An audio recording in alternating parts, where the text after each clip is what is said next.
адамдын өмүр узарышына себеп болгон амалдардын бири дарат алганда толук алуу. Дарат алганда шашпаңыз.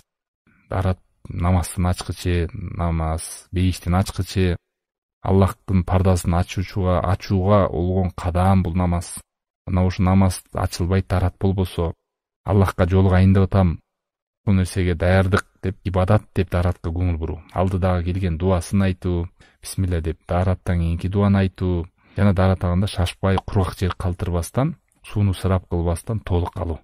Пайгамбар алейхиссалату вассалам эй Анас деп сахаба толук дарат алгын, өмүрүң узак болот деген.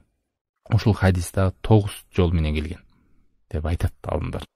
Анас радиаллаху анху ушу сахабалардан эң акыркы өлгөн сахаба. Жашы 100дөн ашыптыр өлгөн. Мына берекелүү болгон, бала десе бала, акча десе акча, бакубат берекелүү адам болгон.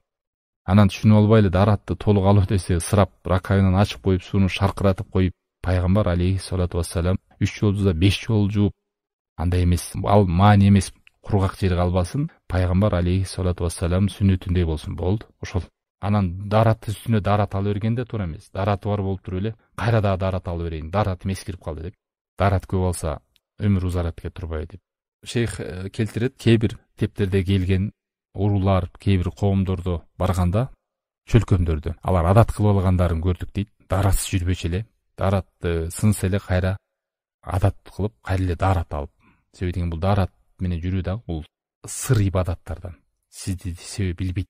Даратыңыз барбы же жокпу? Даратчан жүрүү бул сыр ибадаттардан. Ошол коомдордун дагы көрдүм дейт мечиттерден. Бүт жашы улгайып калган адамдар, 90, 100дөгүлөр жаш кишилер дээрлик болуп жүргөн.